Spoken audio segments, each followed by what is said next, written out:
नमस्कार दोस्तों, स्वागत है आपका अपना ही यूट्यूब चैनल टुडे एग्जाम पर।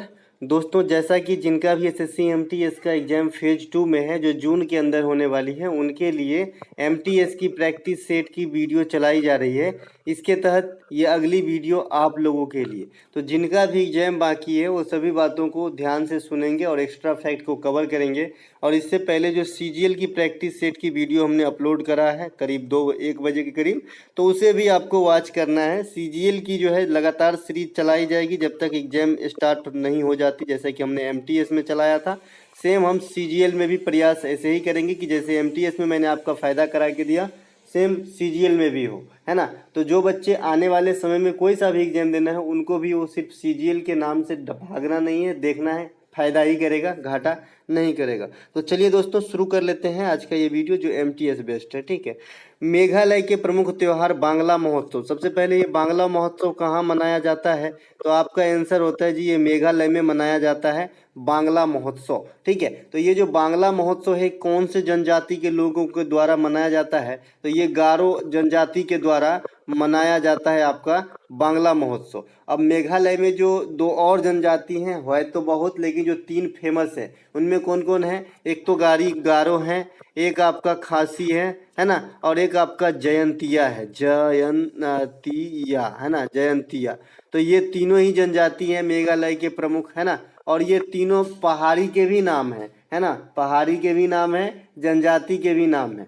तो इसमें से जो गारो जनजाति है उनके द्वारा बांग्ला महोत्सव का आयोजन करा जाता है, कहाँ पे, मेघालय के अंदर। तो ये कितने दिनों की त्योहार है, कितने दिवसीय त्योहार है, टीसीएस की जो ट्रेंड चल रही है, कितने दिवसीय त्योहार है, किस देवता को समर्पित है ना। तो सिर्फ स्टेट जानने से काम नहीं चलता है यहाँ पे। तो ये 4 दिवसीय त्योहार है ना, बांग्ला महोत्सव, जो मेघालय में गारो जनजाति के द्वारा मनाया जाता है। ठीक है, तो यहाँ पे याद रहेगी 4 दिवसीय। आइए कुछ और त्योहार को देख लेते हैं कि कितने कितने दिन में मनाए जाते हैं, मतलब कितने कितने दिन तक मनाया जाता है।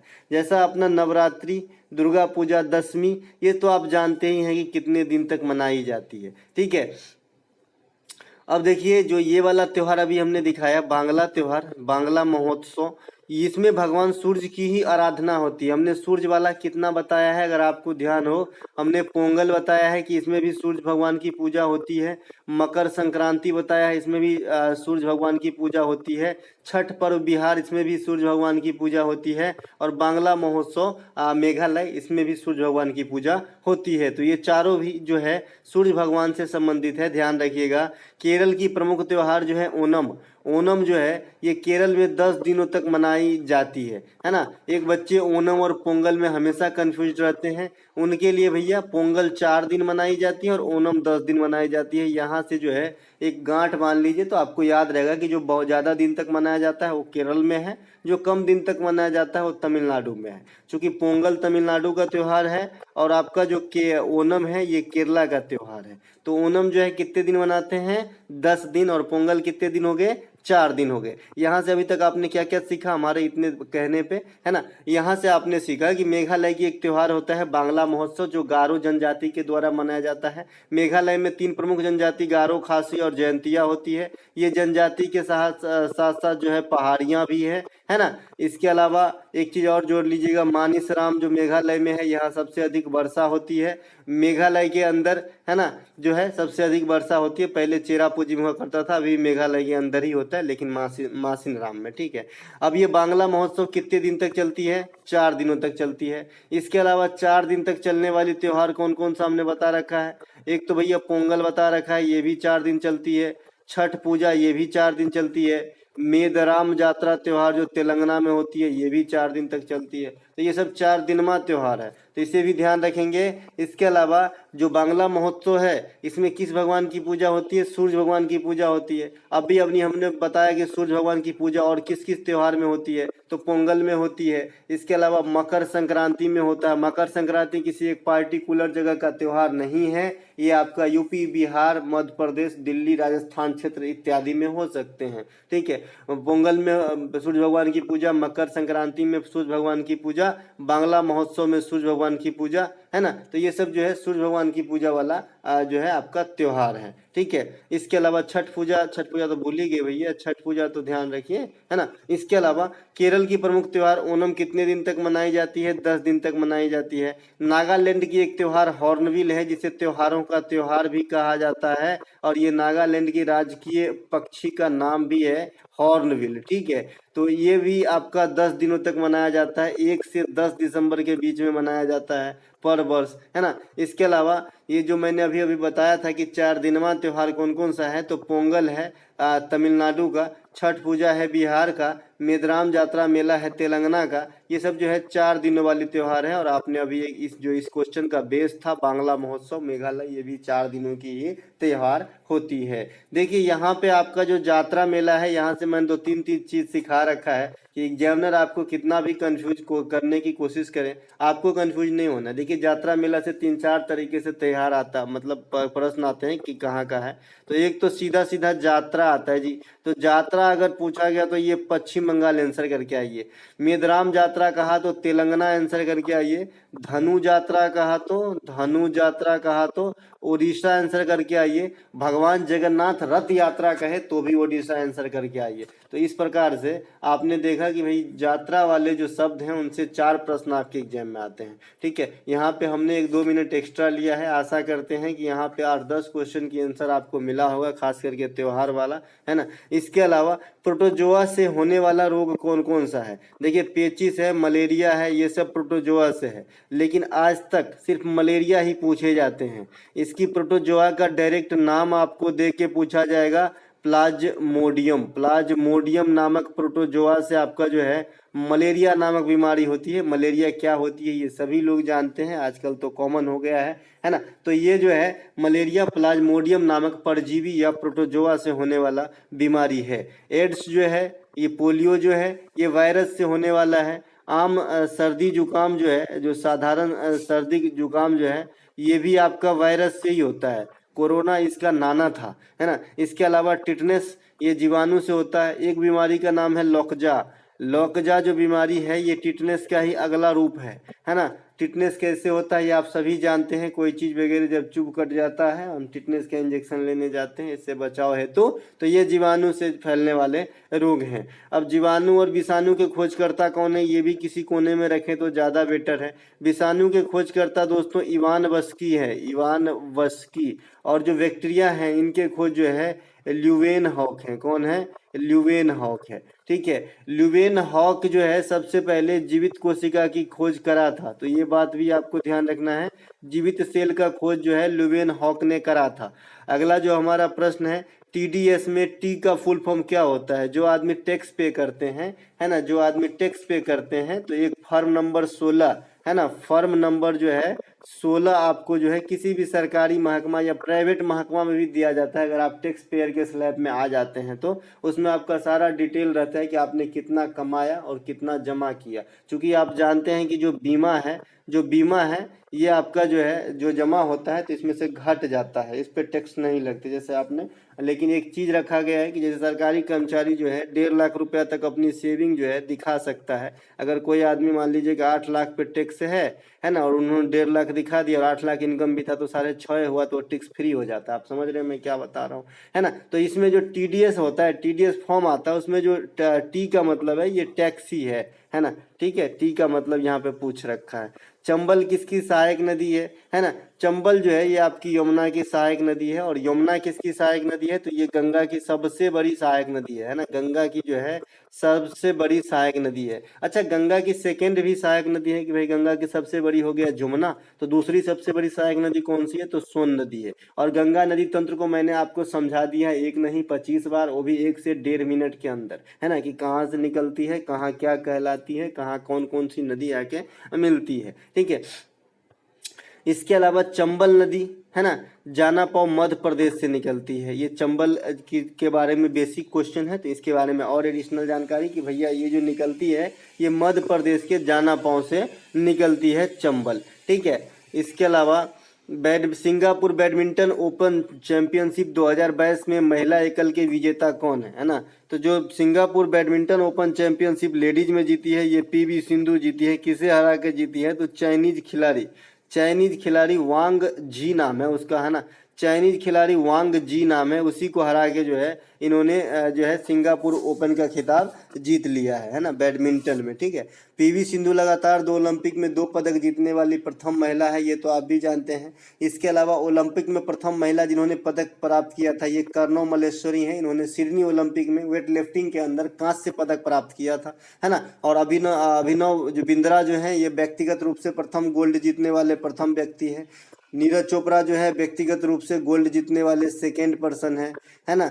8 गोल्ड तो हॉकी में है और 10 गोल्ड है टोटल हमारे पास, जिसमें 10 का ब्यौरा आपके सामने, अभिनव बिंद्रा, नीरज चोपड़ा, और 8 जो है हॉकी में। इसके अलावा सबसे पहले हमें गोल्ड मिला था 1928 के एम्स्टर्डम हॉकी में, है ना। लास्ट गोल्ड मिला हमें टोक्यो में भाला फेंक में, है ना। तो ये सब ओलंपिक के कुछ कहानी भारत को रिलेट करके 1900 ईस्वी से जो पेरिस में हुआ था वहाँ से भारत भाग लेना स्टार्ट करता है। ओलंपिक की शुरुआत 1896 में ग्रीक के एथेंस से होती है। आगामी ओलंपिक ग्रीष्मकालीन 2024 जो होगी ये पेरिस के अंदर होगी, है ना। शीतकालीन ओलंपिक, ग्रीष्मकालीन ओलंपिक सभी का आयोजन 4 वर्षों के बाद किया जाता है। पिछला शीतकालीन ओलंपिक चीन में किया गया था, बीजिंग के अंदर, है ना। इस यहाँ जो शीतकालीन ओलंपिक हुआ था चाइना के अंदर, इसमें भारत की तरफ से आरिफ खान एकमात्र खिलाड़ी जो स्कीयर हैं भाग लिए थे, और कोई भी मेडल यहाँ पे भारत को प्राप्त नहीं हुआ था। तो ये ओलंपिक के बारे में थोड़ा सा जानकारी। इसके अलावा इंडिया द क्रिटिकल ईयर्स पुस्तक के लेखक कौन है? देखिए, इंडिया द क्रिटिकल ईयर्स पुस्तक के लेखक जो हैं ये आपका कुलदीप नैयर है। कौन है? कुलदीप नैयर साहब हैं। कुलदीप नैयर आपने इन्हें टीवी पे भी देखा होगा, है ना। इसके अलावा beyond the line Kuldip Nayar की ही कृति है। बियॉन्ड द लाइन जो है लाइन के पार, ये भी कृति मतलब कुलदीप नैयर जी का ही किताब है। अब बियॉन्ड से एक किताब और आपके दिमाग में आना चाहिए, मैंने पढ़ा रखा है 281 एंड बियॉन्ड, 281 एंड बियॉन्ड, है ना। ये किताब किसकी है? ये बीवीएस लक्ष्मण की है, जिन्होंने 281 रन ऑस्ट्रेलिया के खिलाफ मारा था। ठीक है, इसके अलावा the blue umbrella, room on the roof, angry river, ये रस्किन बॉन्ड की पुस्तक है। आज मैंने सीजीएल वाला प्रैक्टिस सेट करवाया था तो वहाँ का एक्स्ट्रा फैक्ट बस जस्ट यहाँ पे लाया गया है ना। ठीक है, the blue umbrella, room on the roof, angry river, Ruskin bond की प्रमुख पुस्तकें हैं, क्योंकि मुझे मालूम है बहुत सारे बच्चे ऊपर थंबनेल देख के ही जो है पढ़ाई करते हैं कि क्या लिखा है ना। कोई कोई तो यूं लिख देते हैं, देखिए कल की पेपर आ गई, हूबहू आ गई, और उसको जो है देख लेते हैं लोग, है ना। तो अपना टाइम किल है ना, क्योंकि उनको तो व्यू से मतलब है। दोस्तों, स्वार्थ हर आदमी में छिपी हुई है, मेरे अंदर भी छिपी हुई है, लेकिन इतने भी स्वार्थी न बनो कि किसी का घाटा लग जाए। क्योंकि अगर आपके भरोसे कोई आपका वीडियो देख रहा है तो उसे फायदा करा के दो, है ना, क्योंकि वो अपना टाइम खर्च कर रहा है आपके वीडियो के ऊपर, इस आशा में कि कुछ अच्छा हो। तो उसके साथ गद्दारी नहीं करनी चाहिए, है ना। इसीलिए मैंने ये सीजीएल में रखा था। मुझे मालूम है अधिकांश बच्चे जो एमटीएस का एग्जाम देना वो नहीं देखेंगे, क्योंकि वो सोचेगा ये सीजीएल का है ना। तो इसीलिए मैंने इनका रख लिया है यहाँ पे पेपर कटिंग। ठीक है, the golden gate, a suitable boy, a suitable girl, ये तीनों अब तक आपको याद हो जाना चाहिए था, है ना। ये आपका विक्रम सेठ के द्वारा लिखा गया है। ठीक है, ब्लू अम्ब्रेला आपके एमटीएस में पूछा भी जा चुका है। आगे की जो 2 किताब है ना, ये पूछे जाने की संभावना रहेंगी, रूम ऑन द रूफ और ये जो है कुलदीप नैयर साहब का। इसके अलावा मेकर्स ऑफ मॉडर्न इंडिया एक पुस्तक का नाम है। इंडिया के नाम पे जो भी पुस्तक है ना ज़्यादा पूछ लिया करता है। मेकर्स ऑफ मॉडर्न इंडिया के लेखक रामचंद्र गुहा है, और रामचंद्र गुहा के 2-3 किताब मैंने और बताया है, Gandhi before India, India after Gandhi, है ना। इसके अलावा inglorious empire, Ambedkar a life, है ना, an era of darkness, era मतलब युग, एन एरा ऑफ डार्कनेस, अंधेरों का एक युग। तो ये किताब जो लिखे हैं ये शशि थरूर जी लिखे हैं। ठीक है, चलते हैं आगे। इसके अलावा एक किताब इंडिया से मिलता जुलता है, ए पैसेज टू इंडिया, है ना, ए पैसेज टू इंडिया। तो ये कौन लिखे हैं भाई? तो ये लिखे हैं ई एम फोस्टर। कौन लिखे हैं? ई एम फोस्टर, है ना, ई एम फोस्टर। और ये पैसेज टू इंग्लैंड भी है, ए पैसेज टू इंग्लैंड भी है। तो इसे कैसे याद रखेंगे? दोनों तो मिलता जुलता है, खाली एगो में इंडिया है एगो में इंग्लैंड है। तो जो इंग्लैंड वाला है ना वो इंडियन जैसा नाम हो वो लिखा है, नीरद सी चौधरी, है ना। नीरद सी चौधरी जो है ये ए पैसेज टू इंग्लैंड लिखा है, a passage to India E.M. Forster लिखा है। तो जो विदेशी है वो इंडिया वाला लिखा है सेम किताब में, और जो मतलब विदेश वाला है, इंग्लैंड का नाम है, वो देसी राइटर के जैसे नाम होगा, नीरज सिंह चौधरी, तो वो लिखा है। तो यहाँ से आप इनको कन्फ्यूजन दूर कर सकते हैं, मैंने ऐसा ही किया है। इसके अलावा गोपिका वर्मा का संबंध किस शास्त्रीय नृत्य से है? तो भैया ये मोहिनी अट्टम से है, और मैंने आज ही बता रखा है कि मोहिनी अट्टम नृत्य में किसकी पूजा होती है? तो भगवान विष्णु की पूजा होती है, भगवान विष्णु की पूजा होती है। और केरल का जो नव वर्ष होता है विशु, इसमें भी भगवान विष्णु की ही पूजा होती है। दोनों मैंने सीरियल वाले में साथ में बता रखा है ना। इसके अलावा कला मंडलम, कल्याण कुट्टी अम्मा, ये सब जो है मोहिनी अट्टम से संबंधित है। पद्मा सुब्रमण्यम, टी बाला सरस्वती, रुक्मिणी देवी अरुंडेल, यामिनी कृष्णमूर्ति, ये सभी के सभी भरतनाट्यम से संबंधित है। ठीक है। इसके अलावा रेड्डी फैमिली जो है ये कुचिपुड़ी से संबंधित है। इसके अलावा वेदांतम सत्यनारायण को 2 बार पूछ दिया गया, वेदांतम सत्यनारायण, है ना, ये जो है आपके कुचिपुड़ी से ही संबंधित है, तो इन्हें भी ध्यान रखेंगे। कुचिपुड़ी आंध्र प्रदेश का है ना। जतीन गोस्वामी, ये सतरिया से संबंधित है। सतरिया का अभी तक कैरेक्टर नहीं पूछा गया है, सतरिया से पूछा जाता है कि इसे शुरू करने का श्रेय किसे दिया जाता है?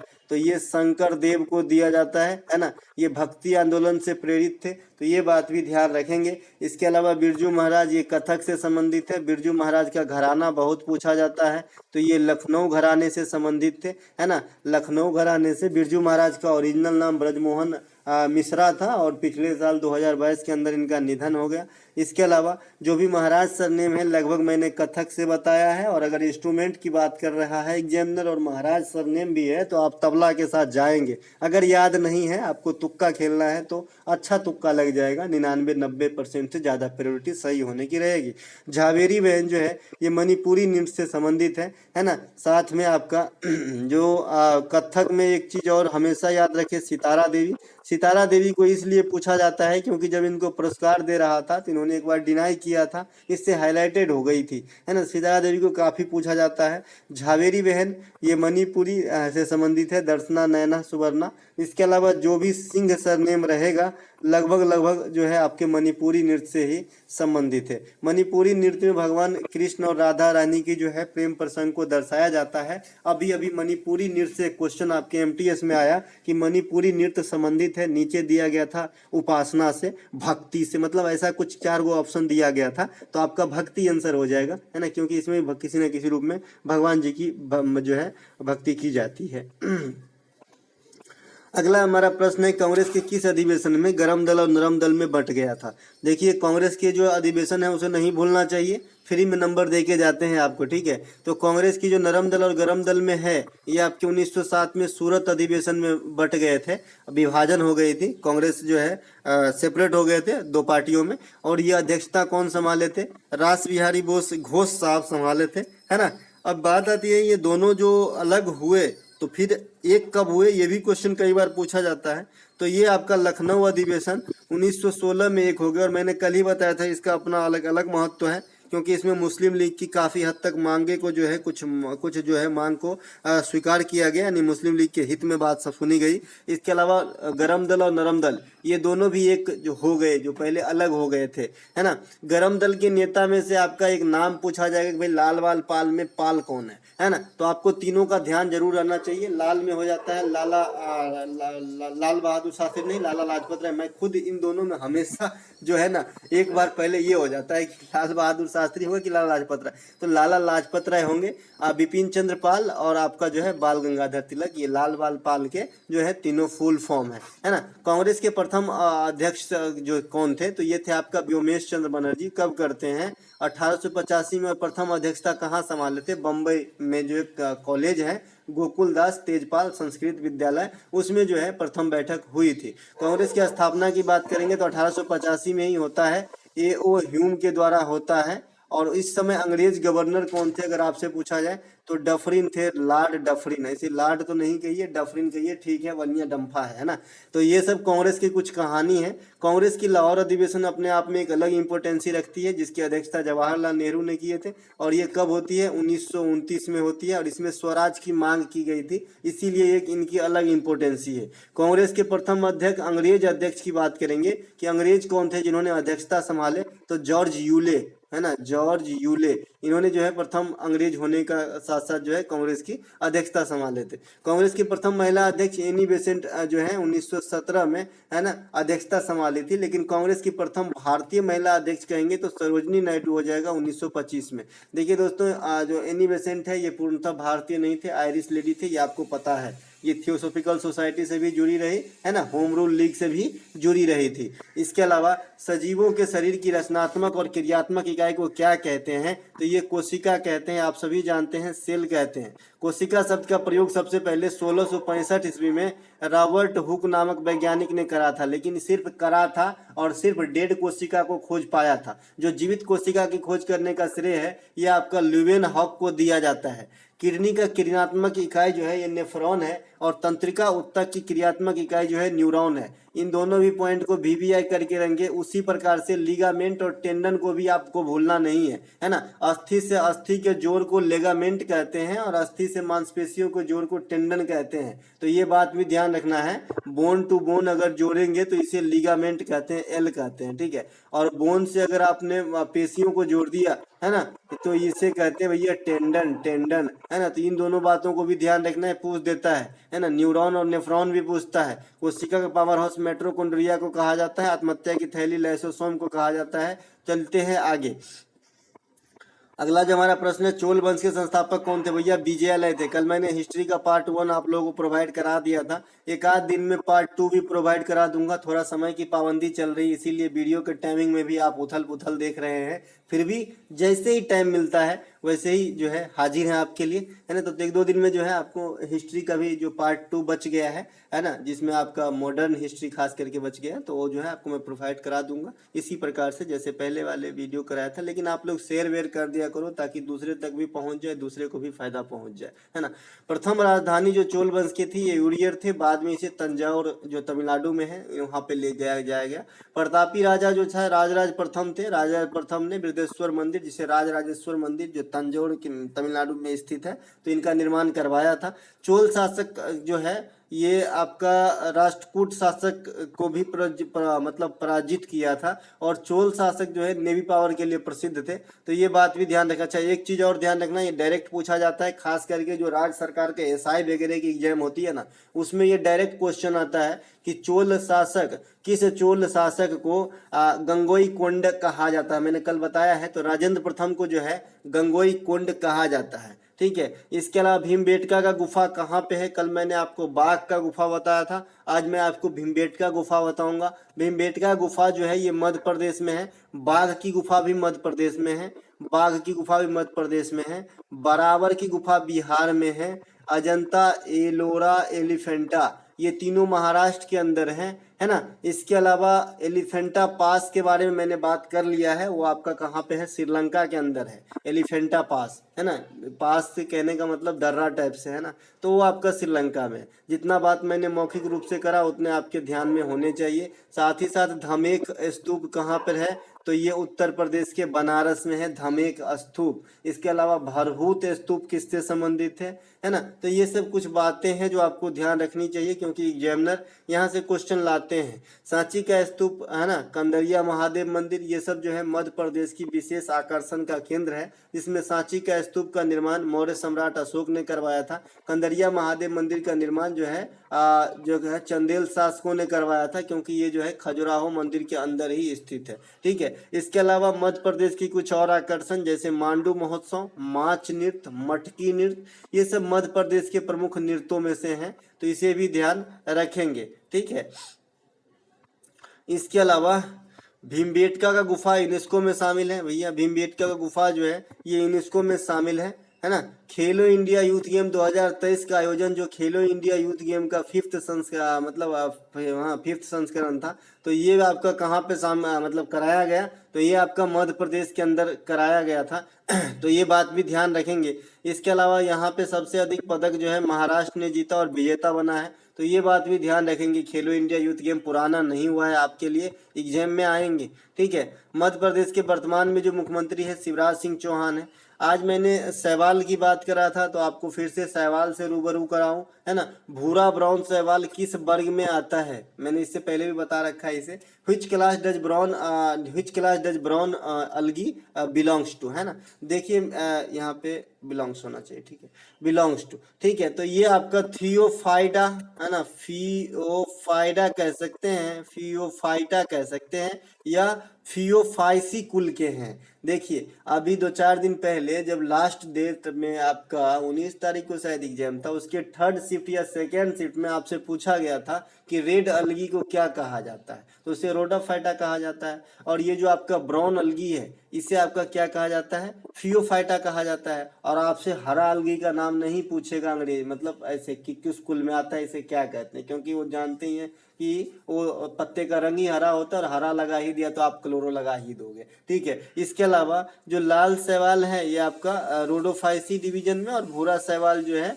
ये आपका फियोफाइसी डिवीजन में। देखिए जो अलगी का साइंटिफिक स्टडी है उसे फाइकोलॉजी कहा जाता है, फाइकोलॉजी। और जो आपका फंगी का साइंटिफिक क्या बोलते हैं स्टडी है उसे माइकोलॉजी कहा जाता है। तो इन दोनों में थोड़ा सा कंफ्यूजन रहता है ना, इस दोनों में थोड़ा सा कंफ्यूजन रहता है, तो आप यहीं से इसे पकड़ सकते हो। फियोफाइसी है ना ब्राउन अलगी, एंड फाइकोलॉजी फ से स्टार्ट होता है शैवाल वाला, मैकोलॉजी जो है कवक से, कवक वाले की अध्ययन है, ठीक है। इसके अलावा एक क्लोरेला नामक शैवाल होता है, मैं बार बार इस बात को बताता हूँ, ये अंतरिक्ष में जो है अंतरिक्ष यात्री को काम आते हैं, कई रूप में काम आते हैं, भोजन के रूप में, ऑक्सीजन प्रोड्यूसर्स के रूप में, है ना, काम आते हैं, ठीक है। इसके अलावा जो शैवाल है वो मेन रूप से किस कुल में आ जाएगा, देखिए ये जो आपने फियोफाइसी देखे, रोडोफाइसी देखे, या रोडोफाइडा कहेंगे इसको, तो ये शैवाल के अंदर इसका अपना कुल है ना। जैसे आम एक प्रकार के नहीं होता है, मालदा होता है, कलकतिया, फजली, बम्बई, जर्दालू,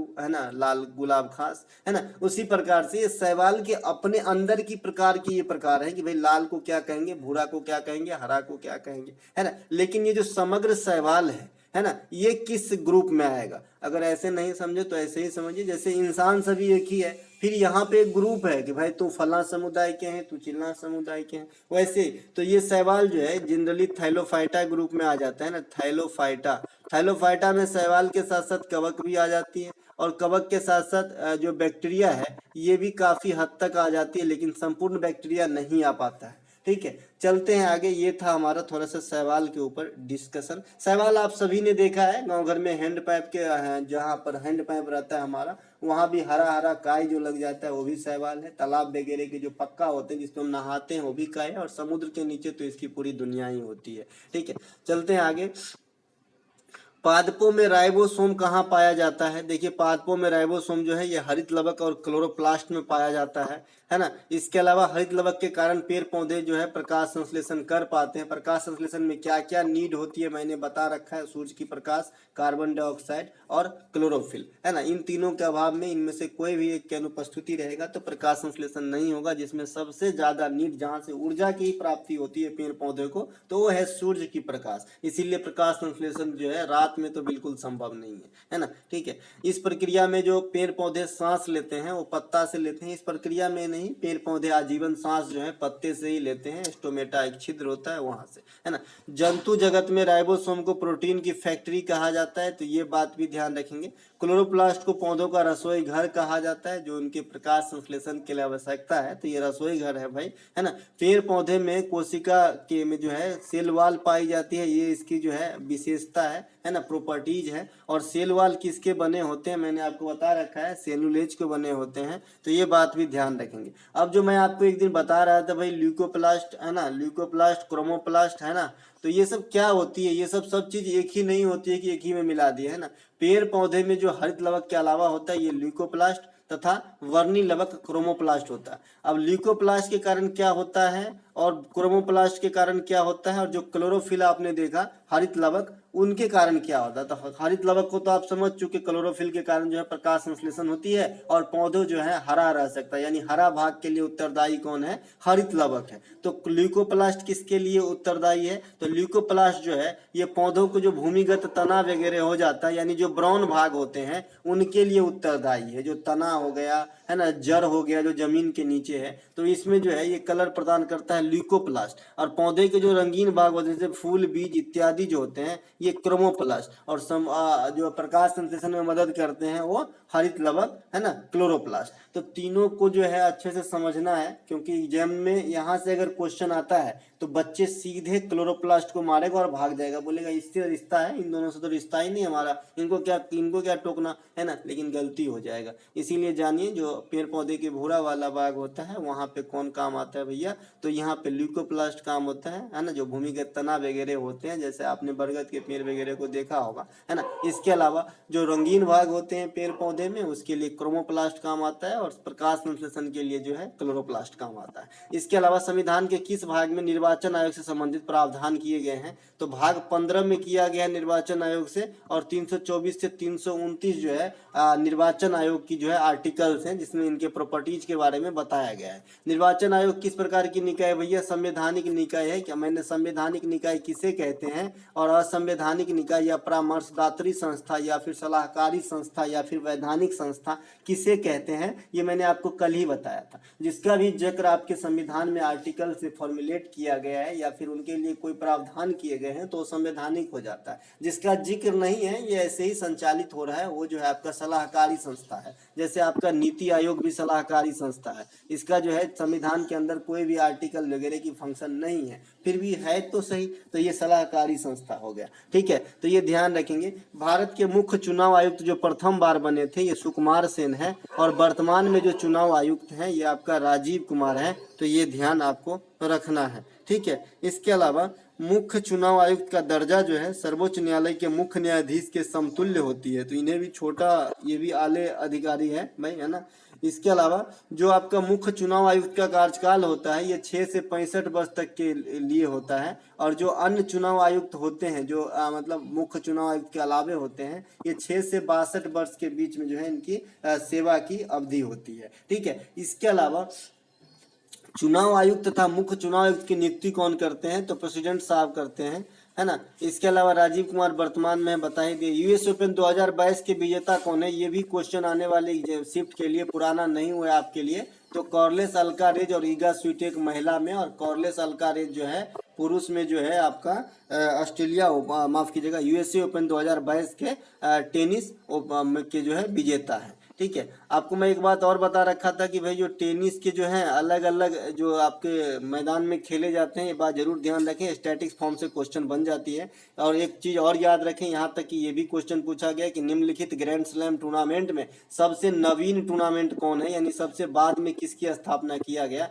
तो आप बताओगे भैया ऑस्ट्रेलिया ओपन जो है ना, ऑस्ट्रेलिया ओपन की स्थापना 1905 ईस्वी में किया गया, जो सबसे लेटेस्ट है। इसके अलावा जो भी 3 ओपन है, फ्रेंच ओपन है, यूएसए ओपन है, और आपका जो है यूएसए ओपन है, फ्रेंच ओपन है, और विंबलडन है। तो ये तीनों के तीनों जो है पुराने हैं, किसके तुलना में, ऑस्ट्रेलिया ओपन के तुलना में। तो सबसे नवीन कौन हो गया, ऑस्ट्रेलिया ओपन हो गया। यहाँ से मैंने 2 चीज और बता रखा है कि जो फ्रेंच ओपन है ये आपका मिट्टी वाला कोर्ट, क्ले कोर्ट में खेला जाता है, क्ले कोर्ट में, क्ले माने है ना, क्ले माने नहीं देखते हैं, है ना। इसके अलावा जो यूएसए और जो आपका ऑस्ट्रेलिया ओपन है ये दोनों के दोनों आपका कहाँ खेले जाते हैं भैया, तो ये हार्ड कोर्ट में खेले जाते हैं। और जो विंबलडन है ये आपका ग्रास कोर्ट में खेले जाने वाली टेनिस ग्रैंड स्लैम टूर्नामेंट है। ठीक है, इसके अलावा मैंने ये भी बताया था जैसे फ्रेंच ओपन में फ्रेंच का नाम है, ऑस्ट्रेलिया में ऑस्ट्रेलिया का है, यूएसए में यूएसए का है, तो विंबलडन में किसका है, तो ब्रिटेन का नाम है। ठीक है, ये बात भी ध्यान रखेंगे।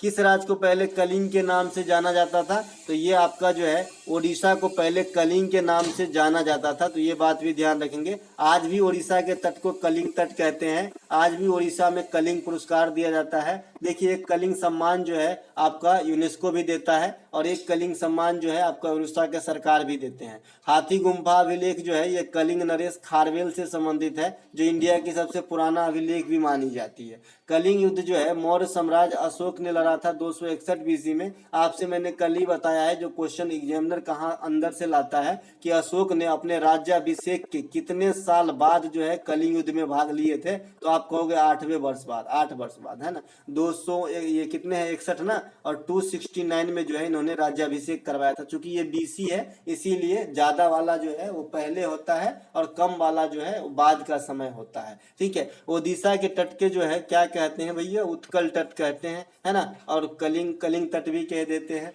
उड़ीसा में महेंद्रगिरी और देवमाली पर्वत चोटी है, जिसमें देवमाली सबसे हाईएस्ट है, सेकेंड महेंद्रगिरी को भी कह सकते हैं। उड़ीसा की जो कुछ नृत्य वगैरह होते हैं, जैसे गोटीपुआ होता है, और जो फसलों की त्योहार होता है ये नौखाई होता है, नवकलेश्वर महोत्सव होता है, धनु यात्रा त्योहार होता है, जगन्नाथ रथ यात्रा होता है, इसके अलावा घुमरा नृत्य होता है, छऊ नृत्य होता है। ये सभी के सभी जो है उड़ीसा राज्य से संबंधित है। अभी कुछ बच्चे घुमरा सोच रहे होंगे, आप तो राजस्थान बताएं, तो हाँ भैया घूमर बताएं राजस्थान, ठीक है। ये है आप भैया घुमरा, तो अगर राकार कर दिए ना तो ये उड़ीसा के अंदर हो जाती है ये नृत्य, है ना, ध्यान रखेंगे। और घूमर जो है राजस्थान के मीना समुदाय के महिलाओं के द्वारा की जाने वाली नृत्य है, जो गणगौर त्योहार के उत्सव मतलब महोत्सव मतलब उपलक्ष्य में की जाती है ना।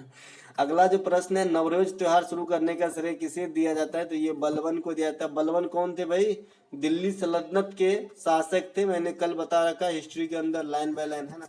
तो ये जो है आपके नवरोज जो है ये पारसी धर्म के त्योहार हैं, ये बात ध्यान रखना। इक्ता प्रथा की शुरुआत जो है इल्तुतमिश ने करा था। इल्तुतमिश ने सिक्के भी चलाए थे, तांबा के टका जीतल और चांदी के टका, ठीक है। तुर्कान ने चहलगानी का संचालन भी इल्तुतमिश ने करवाया था। कुतुब मीनार का निर्माण पूरा कार्य करवाने वाले भी इल्तुतमिश थे। बाजार नियंत्रण प्रणाली अलाउद्दीन खिलजी ने लागू करवाया था। सीरी का किला, हजार खंबा महल, अलाई दरवाजा, ये भी अलाउद्दीन खिलजी ने बनवाया है। सर्वप्रथम नहर निर्माण गयासुद्दीन तुगलक ने करवाया था। बड़े पैमाने पर नहरों का निर्माण जो है फिरोज तुगलक ने करवाया है। जजिया जगात, जजिया खम्स, ये सब जो है उस समय लिए जाने वाले कर थे, ठीक है। तैमूरलंग का आक्रमण जो है नसरुद्दीन मोहम्मद तुगलक के काल में 1398 ईस्वी में होता है, और बाबर जो है ये तैमूरलंग के वंशज माने जाते हैं, है ना। इसके अलावा दीवान कोही की स्थापना मोहम्मद बिन तुगलक करते हैं, ये कृषि विभाग से संबंधित है। बाद बाकी जो है फिरोज तुगलक, दीवान बंदगान, दीवान इस्ताहाक, दीवान एक था ना दान वाला, है ना। तो 3 जो है इन्होंने किया था आपका फिरोज तुगलक, और एक किए थे दीवान कोई मोहम्मद बिन तुगलक, ठीक है। इब्न बतूता भारत आए थे मोहम्मद बिन तुगलक के काल में। कहाँ से आए थे, मोरक्को से आए थे। कौन सा किताब लिख डाला, रेहला किताब लिख डाला, ठीक है। कैल्शियम सल्फेट हेमीहाइड्रेट का रासायनिक नाम क्या है, तो प्लास्टर ऑफ पेरिस कहते हैं इसे जो है Ca सल्फेट लिखना है तो SO4 लिखना पड़ेगा, और इसके बाद हाफ H2O लिखते हैं। अगर आपसे पूछा जाता है कि प्लास्टर ऑफ पेरिस का निर्माण कैसे होते हैं, तो जिप्सम के निर्जलीकरण से जो है आपका प्लास्टर ऑफ पेरिस को हम प्राप्त करते हैं। बेकिंग सोडा का रासायनिक नाम आपको लिखना है, सोडियम बाइकार्बोनेट तक पहुंचना है, सोडियम लिख लीजिए Na, इसमें H डालना है और CO3 लिखना है, ये हो जाता है आपका बेकिंग सोडा, सोडियम बाइकार्बोनेट। धोबन सोडा लिखना है, सोडियम कार्बोनेट लिखना है, Na2CO3, इसमें H नहीं होता है लेकिन N जो है 2 बार होता है ना, ये बात ध्यान रखेंगे, है ना। यहाँ पे N 2 बार क्यों नहीं है, तो ये मैं किसी दिन बताऊंगा कि क्यों नहीं है ना। ये जो है वैलेंसी पे डिपेंड करता है ना। कास्टिक सोडा सोडियम हाइड्रोक्साइड को कहते हैं, ये आपसे पूछा भी गया, इसका डायरेक्ट सूत्र पूछा गया था। मैंने हाइड्रोक्साइड लगा हुआ चीज में लास्ट में OH होगा, और यहाँ पे कास्टिक सोडा का नाम है सोडियम हाइड्रोक्साइड, तो सोडियम का सूत्र Na होता है तो NaOH हो जाएगा। विरंजक चूर्ण का कैल्शियम हाइपोक्लोराइट होता है, मैंने बता रखा है कैल्शियम का, है ना, Ca होता है, और हाइपोक्लोराइट में वो O लिखना है, और Cl का होल ट्वाइस करना है। ये आपका विरंजक चूर्ण का सूत्र है। इसका प्रयोग आपका जो है जीवाणुरोधी वगैरह में किया जाता है, और इसका जो है निर्माण क्लोरीन गैस से किया जाता है, ठीक है। साधारण नमक सोडियम क्लोराइड, नीला थोथा कॉपर सल्फेट, है ना, कॉपर सल्फेट आप लिख लीजिएगा SuSO4, है ना, कॉपर सल्फेट। इसके अलावा रेड विट्रियोल यानी रेल विट्रियोल जो है कोबाल्ट सल्फेट को कहा जाता है, यहाँ पे कोबाल्ट का सूत्र CO लिख लेंगे, SO4 लिख देंगे, आपका काम हो जाएगा। ग्रीन विट्रियोल आपका फेरस सल्फेट को FeSO4 लिख लेंगे, और आयल ऑफ विट्रियोल जो है ये आपका सल्फ्यूरिक एसिड है ना, सल्फ्यूरिक अम्ल H2SO4 को कहा जाता है। तो यहाँ से काफी बार क्वेश्चन आता है, लाल थोथा किसे कहते हैं, नीला थोथा किसे कहते हैं, आयल ऑफ विट्रियोल किसे कहते हैं, तो यहाँ से जरूर ध्यान रखें। इसके अलावा जो है हमारा रक्त का थक्का जमने में कौन मदद करता है भैया, तो एक तो कैल्शियम मदद करता है, और विटामिन के फॉर्म में आएंगे तो विटामिन के मदद करते हैं। इसके जिसको नहीं जमता उसको कौन सी बीमारी हो सकती है, हीमोफीलिया। हीमोफीलिया नामक बीमारी में जो है रक्त जो है, ब्लड जो है क्लोट नहीं होती है, ये घातक बीमारी है, इसे हल्के में ना लिया जाए, ठीक है। हीमोग्लोबिन में जो है लोहा धातु की उपस्थिति होती है। हीमोग्लोबिन का मुख्य कार्य कौन क्या है, ऑक्सीजन का परिवहन करना शरीर के विभिन्न हिस्सों में, है ना। सबसे बड़ी ग्रंथि जो है शरीर के अंदर मैंने बता रखा है लीवर है, लेकिन सबसे बड़ी मिश्रित ग्रंथि है। मिश्रित ग्रंथि क्या होता है मैंने कल ही समझाया, जो इंडोक्राइन और एक्सोक्राइन दोनों का काम करता है, यानी अंतःस्रावी और बहिःस्रावी दोनों का काम करता है। अब अंतःस्रावी और बहिःस्रावी क्या होता है ये मैंने बता रखा है कि जब आदमी को भाई सलाइन चढ़ाया जाता है तो उसके उदाहरण देके मैंने समझाया था, है ना। तो ये जो है इंडोक्राइन और एक्सोक्राइन दोनों का गुण रखने वाला मिश्रित ग्लैंड सबसे बड़ा कौन है, अग्नाशय। यहीं से आपका इंसुलिन निकलता है, जो आपके इसमें गड़बड़ी होने से जो है मधुमेह या चिनिया बीमारी हो जाता है। सबसे छोटी ग्रंथि है पीयूष ग्रंथि, जो कहाँ पे है, तो ये आप मस्तिष्क में पाया जाता है, इसे मास्टर ग्लैंड या पिट्यूटरी ग्लैंड भी कहा जाता है। प्रोथ्रोम्बोलिन रक्त के थक्का जमाने में मदद करता है, तो कैल्शियम भी करता है और विटामिन के भी करता है। तो ये सभी बातों को ध्यान रख लेंगे, है ना। एक अब टू ग्रंथि, एक अब टू ग्लैंड यानी थायराइड ग्लैंड बच गया, जो सबसे बड़ा अंतःस्रावी ग्रंथि है, और इसकी गड़बड़ी से जो है घेघा रोग हो जाता है ना। इसके अलावा कौन से विटामिन जल में घुलनशील होती है, आज मैंने क्वेश्चन ऐसे ही रखा है, जो एग्जामिनर आपके साथ गूगली खेलता है और हम गिर जाते हैं, ठीक है। बी और सी जो है आपके जल में घुलनशील है, बाद बाकी ए ई डी के ओसा में घुलनशील है। विटामिन ए को रेटिनॉल कहते हैं, इसके कमी से आंख की सभी बीमारी होती है। विटामिन बी1 को थायमीन कहते हैं, इसके कमी से बेरी बेरी रोग होती है। विटामिन बी12 को साइनोकोबाल्मिन कहते हैं, इसके कमी से जो है खून की कमी यानी एनीमिया यानी रक्त अल्पता हो सकती है। विटामिन बी6 को पैराडॉक्सिन कहते हैं। विटामिन सी को जो है एस्कॉर्बिक एसिड कहते हैं, इसकी कमी से बाल का पकना, त्वचा की बीमारी, दांत में जो मसूड़ों में आपका स्कर्वी रोग हो जाता है वो वाला, है ना। विटामिन डी की कमी से, है ना, ऑस्टियोमलेशिया रिकेट्स नामक बीमारी, इसे कैल्सीफेरॉल कहते हैं। सूरज के प्रकाश में अच्छा विटामिन डी मिल जाता है, सवेरे वाला, दोपहरिया वाला में तो बुखारे लग जाएगा। विटामिन ई को टेकोफेरॉल कहते हैं, इसके कमी से जनन क्षमता में कमी आ जाती है ना। झारखंड में झूम कृषि को क्या कहा जाता है भाई, झारखंड के अंदर झूम कृषि को कुरुबा कहा जाता है। सबसे पहले ये झूम कृषि क्या होती है, जो पहाड़ी वाला जो जमीन होते हैं, जो एकदम समतल नहीं होता है पूर्ण रूप से, तो यहाँ पे जो काट छांट वाली कृषि होती है इसे हम झूम कृषि कहते हैं, ठीक है। तो अलग अलग स्टेट में इनका भी अलग अलग नाम है। जैसे आपने मकर संक्रांति के समय त्योहार मनाते हैं तो अलग अलग स्टेट में अलग अलग नाम है ना। जो नववर्ष सेलिब्रेट करते हैं तो अलग अलग स्टेट में अलग अलग नाम है, तो इनका भी अलग अलग स्टेट में अलग अलग नाम है। तो झारखंड के अंदर इसे कुरुबा कहते हैं, राजस्थान में बालरा कहते हैं, मध्य प्रदेश में दैया कहते हैं, है ना। अगर वहाँ चले जाएंगे कहाँ पे, आंध्र प्रदेश में, तो इसे पोंदू कहते हैं, है ना। तो इस प्रकार से जो है इनका नाम बदलता जाता है ना। एक क्वेश्चन आपसे पूछा जाता है कि ये मिश्रित कृषि क्या होता है, तो कृषि के साथ साथ पशुपालन भी करना, ये मिश्रित कृषि का उदाहरण है। आपके ऑप्शन में देगा गेहूं के साथ सरसों की खेती मिश्रित कृषि में, तो मार मत दीजिएगा, है ना। आपका जो है कृषि के साथ पशुपालन करना जो है ये मिश्रित कृषि के उदाहरण है ना। आज मैंने खरीफ, रबी और जायद फसल क्या होता है प्रैक्टिकल करके बताया था, सीजीएल वाली प्रैक्टिस सेट में देख लीजिएगा, आपका जो है क्वेश्चन यहाँ से भी बन जाता है। हरित क्रांति का असर किस फसल पे सबसे अधिक पड़ा था, तो गेहूं पर पड़ा था और चावल पे पड़ा था। भारत में जो है 1967 के दशक में एंट्री मारा था, कहाँ पे, पंजाब के अंदर, ठीक है। और भारत में जो हरित क्रांति लाने का जो श्रेय है ये MS स्वामीनाथन साहब को दिया जाता है, और विश्व स्तर पे नॉर्मन बोरलॉग साहब जो है MS स्वामी मतलब हरित क्रांति के जो है सूत्रधार हैं। और एक आपका डॉक्टर वर्गीज कुरियन है, ऑपरेशन फ्लड के सूत्रधार है। ऑपरेशन फ्लड मतलब होता है बाढ़, है ना, तो दूध से संबंधित है, ठीक है। इसके अलावा फुलदेव त्योहार का आयोजन कहाँ होता है, तो भैया ये उत्तराखंड में होता है फुलदेव त्योहार का आयोजन। तो दोस्तों ये थे आज MTS के ऊपर प्रैक्टिस सेट का वीडियो। अगर आपको अच्छा लगे तो लाइक जरूर करें, अपने दोस्तों को शेयर जरूर करें, चैनल पे पहली बार विजिट कर रहे हैं तो सब्सक्राइब भी कर सकते हैं। और सभी प्रकार के PDF के लिए आप हमारे टेलीग्राम चैनल टुडे एग्जाम को ज्वाइन कर ले। कुछ बच्चे जो है वीडियो डालते ही PDF करने लगते हैं, जो मौखिक रूप से मैं इतना चीज बताता हूँ उससे आप वंचित ना हो जाओ, इसीलिए तुरंत PDF नहीं देता हूँ, अन्यथा PDF क्या है तो मैं दे ही दूंगा, है है ना। देखिए दोस्तों, अगर 10 बच्चे भी किसी चीज़ के लिए डिमांड करता है ना, तो मेरी कोशिश रहती है कि उनको दे दिया जाए, है ना। हो सकता है कि उनका कमज़ोर क्षेत्र हो, अगर पढ़ के पास हो गया तो फिर कितना अच्छा बात हो जाएंगे। तो मैं यही सोच के टाइम निकालता हूँ, आप लोग जो भी बोलते हो उस पर अमल करने की कोशिश करता हूँ। तो आपकी भी थोड़ी सी कर्तव्य बनती है कि जो मैं पढ़ा रहा हूँ उसको सुनिए, है ना, तभी तो फायदा होगा। पीडीएफ तो ले ही लोगे, है ना। और बुक में हमारे ख्याल से टेलीग्राम चैनल पे, मेरे खुद के चैनल पे कम से कम 100 पीडीएफ होंगे, है ना। उतना अगर सब पूरा पढ़ लिए होते तो पारंगत हो गए होते, है ना। तो इसका मतलब है पीडीएफ जो है पीडीएफ जगह ही रह जाती है, पूरी पढ़ाई नहीं हो पाती है। ये वीडियो देखने में क्या होती है, आप लोग आंख भी काम कर रहा है, दिमाग भी काम कर रहा है, सुन भी रहे हो, कान भी काम कर रहा है, तो ज़्यादा इफेक्ट डालता है। और यहाँ पे क्या है, जो लिखा है वो तो लिखा ही है, मौखिक रूप से जो बहुत सारे चीज़ निकल जाता है, कई बार एग्जाम में यही छप जाता है। अभी आप विश्वास नहीं करोगे, अभी कुछ दिन पहले जो एमटीएस की एग्जाम जिस दिन खत्म हुआ था, उससे एक दिन पहले